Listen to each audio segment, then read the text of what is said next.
Olá pessoal, tudo bem? Vamos continuar hoje com a nossa aula de Direito Administrativo. Eu passei para vocês na última aula sobre os poderes da administração pública. E um outro tema que nós temos aqui que levar em consideração é também os deveres da administração pública, tá ok? Quais são as obrigações, os deveres atinentes à administração pública, logo também ao administrador público, tá? Muito bem, a doutrina, pessoal, ela enumera aí alguns dos principais deveres que são impostos aos agentes administrativos, tá ok? Então nós temos aí, diante do ordenamento jurídico, a obrigação ou deveres de poder e dever agir, nós vamos ver já como é que funciona isso. Também o dever de eficiência, o dever de probidade e o dever de prestar contas. Veja que esses são os principais, né? Na verdade, você sabe que a atividade principal da administração pública é o bem comum, adimplir as necessidades da coletividade, tá? Dos administrados, atingir sempre os interesses públicos. Mas aí você pode subdividi-los. Muito bem. Nós temos primeiro o chamado poder-dever de agir. Nós falamos na outra aula sobre os poderes da administração pública. Maravilha! E agora, eu comentei durante aquela aula também, que esses são poderes, mas poderes-deveres. Não é apenas poder. Junto com o poder vem a responsabilidade.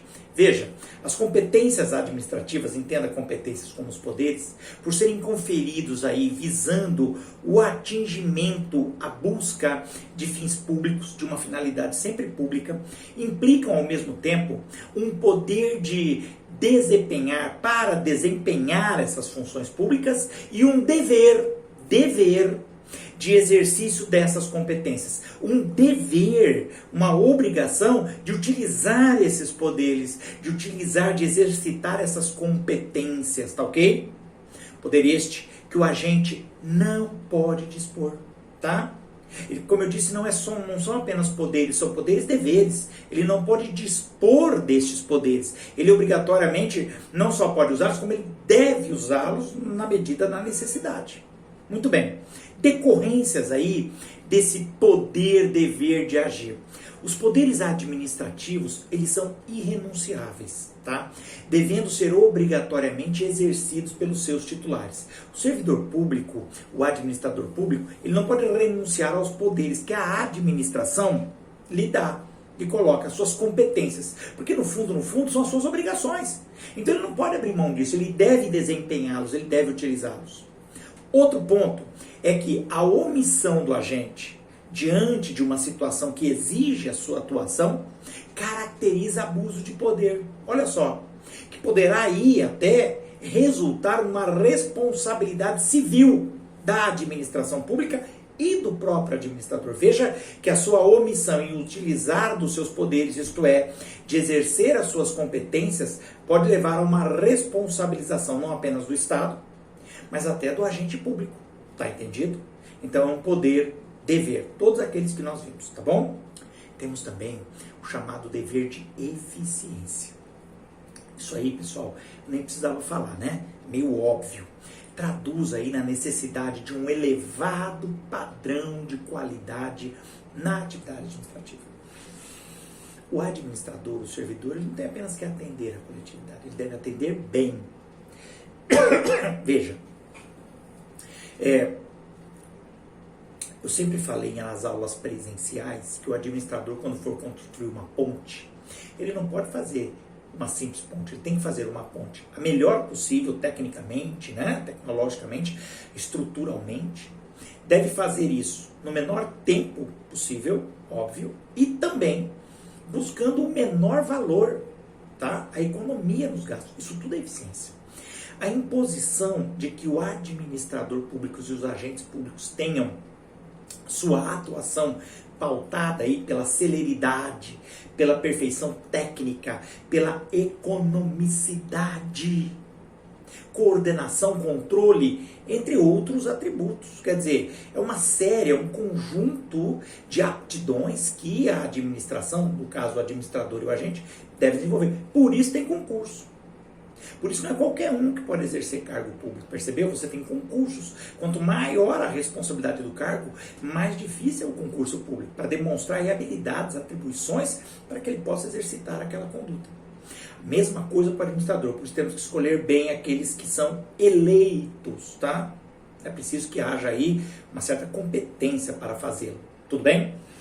Este dever de eficiência, pessoal, que também é um princípio constitucional, está lá no artigo 37, no caput do 37, ele é direcionado não só para a produtividade do servidor público, quantidade de trabalho que desempenha, mas também para o aperfeiçoamento aí de toda a máquina administrativa, por meio da criação de institutos e controles que permitam um aprimoramento da avaliação do desempenho dos seus órgãos e agentes. Tanto que eu lembro quando eu comentei nas aulas com vocês, existe a possibilidade de avaliação periódica de desempenho. Essa avaliação periódica de desempenho é justamente para ver se o servidor está aí desempenhando as suas atribuições com qualidade, com eficiência. Tudo bem? Outro dever, o dever de probidade. Probidade, pessoal, ele vem da palavra probo. Probo quer dizer honesto, reto, correto, tá? Este dever exige que o administrador público atue sempre com ética, com honestidade, com boa fé, em consonância com o princípio da moralidade. Veja que nós estamos de novo dentro dos princípios gerais da administração pública. Não nos foge ainda, faz parte da nossa atividade. Não tem como sair dos princípios. Então, moralidade, probidade, é um princípio também, tá? Óbvio, exige-se da administração, do administrador, do servidor, uma conduta ilibada, né? Tudo bem? A Constituição Federal, no artigo 85, no seu inciso 5, determina que são crimes de responsabilidade os atos do presidente da República que atentem contra. E aí o inciso 5 fala a probidade na administração pública, tá? A honestidade. Claro que nós pegamos aqui a figura suprema, né? Que é o presidente da República. Mas isso vale para todos os servidores públicos, para todos os agentes públicos. Desde o presidente até o mais simples dos servidores. Beleza? Também o artigo 37. No seu parágrafo 4º, lá na Constituição Federal, diz assim, e eu aconselho que você veja lá a Constituição para guardar, né? Os atos de improbidade administrativa importarão, isto é, resultarão em, e aqui ele traz as sanções, suspensão dos direitos políticos, perda da função pública, indisponibilidade dos bens e ressarcimento ao erário. Percebeu? Na forma da gradação prevista em lei, sem prejuízo da ação penal cabível. Então pode haver ainda uma ação penal cabível. Você veja que as sanções que eu acabei de falar, no parágrafo 4º do artigo 37, eles são meramente cíveis, né? Civis. Você também pode ter um processo penal pela frente, tá ok? Então, é o princípio aí da probidade, claro. E por último, não menos importante, temos aí o dever de prestar contas. Lembre-se, a administração pública, ela cuida da coisa pública, utilizando recursos públicos. Logo, a administração sendo pública, deve haver transparência, publicidade nos seus atos, principalmente em relação ao gasto público, né? A utilização das verbas públicas, das rendas públicas. Olha, ele decorre diretamente do princípio da indisponibilidade do interesse público. Percebeu? É uma daquelas sujeições, tá? Indisponibilidade do interesse público, sendo inerente à função do administrador a gestão dos bens e dos interesses do povo, da coletividade, dos bens públicos. Veja, quando a gente fala em disponibilidade do interesse público, nós estamos falando das sujeições, das obrigações da administração. E uma delas é prestar conta, tá? E é indisponível, porque ele não pode abrir mão, tem que prestar conta. A regra é universal. Quem gere dinheiro público ou administra bens e direitos da comunidade deve contas ao órgão competente para a fiscalização. Claro que nós temos vários órgãos competentes, tá? E até um conceito mais amplo. A Constituição Federal, no artigo 70, no seu parágrafo único, diz assim: prestará contas qualquer pessoa física ou jurídica, pública ou privada, administração direta e indireta, que utilize, arrecade, guarde, gerencie ou administre dinheiros, bens e valores públicos, ou pelos quais a União responda. Se é a União, também o Estado, o município. Ou que, em nome desta, assuma obrigação de natureza pecuniária. Então você vai ter órgãos já previstos, né, no nosso ordenamento que vão cuidar de verificar isso. Por exemplo, o Tribunal de Contas da União, TCU, o Tribunal de Contas dos Estados, né? Os estados têm o Tribunal de Contas dos Estados. E algumas cidades, não todas, mas algumas, as maiores, né, dependendo do seu orçamento, tem também o chamado Conselho de Contas. Não é tribunal, mas o conselho tem que prestar conta também. Fora isso, pessoal, lembre-se, você tem lá, e eu já falei em sala de aula, nas aulas presenciais, você tem também o portal da transparência, não é? E no portal da transparência, a administração vai colocando quais são os seus gastos. Você tem toda a lei orçamentária que é votada pelo Congresso e traz obrigações para a administração, o executivo. Então, neste caso, ele deve acompanhar o TCU, o TCE acompanha a aplicação da lei orçamentária. Lá está dizendo a previsão de quanto vai entrar de dinheiro e aonde é que vai se colocar estes dinheiros, tá ok? Então tem lá toda uma previsão. E há uma fiscalização para que realmente esses recursos sejam alocados naqueles pontos que a lei do orçamento determina. Fora que as pequenas coisas do dia a dia, como eu já disse, você vai encontrar no portal da transparência.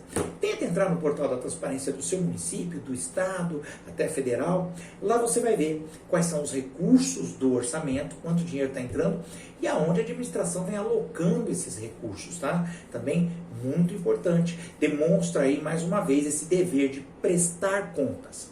Chama a tua atenção que há exceções. Claro, sempre há exceções, tudo bem? Neste momento exato, nós estamos diante de algumas exceções. Veja que alguns municípios, talvez até estados, declararam aí o estado de emergência, chegamos ao estado de calamidade. Essas situações ímpares, subjetivas, singulares, como a gente costuma chamar, singulares, diferenciadas, fazem com que a administração extrapole das suas prerrogativas, diminuindo alguma das sujeições. Então, num estado de emergência como o que vivemos em alguns municípios e algumas localidades, a administração, o executivo, ele pode comprar, por exemplo, sem fazer licitação, tá? Sem fazer licitação, perfeito? E com isso, ele acaba comprando aí de quem ele achar que seja mais interessante, sem ter que dar provas de que seja mais interessante, percebeu? De que efetivamente é mais interessante para a administração, logo para a coletividade, comprar de X e não de Y.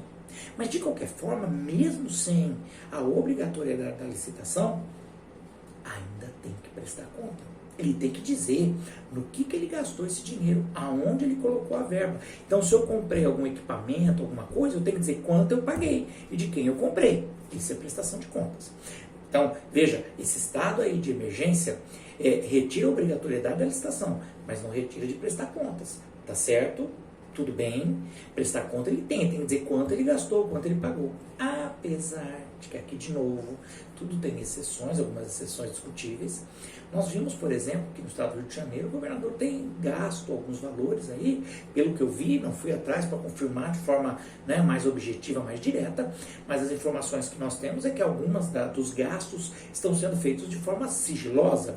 Lembre-se, é possível sigilo? Sim, a Constituição possibilita alguns sigilos, mas sempre a exigência para que haja o sigilo é muito forte, é muito pesada, tá?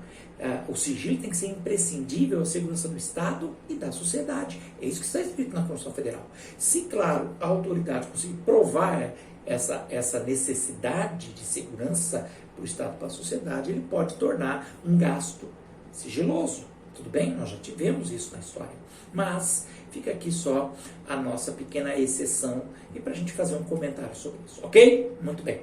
Eu não quero que esse vídeo se alongue muito, tá?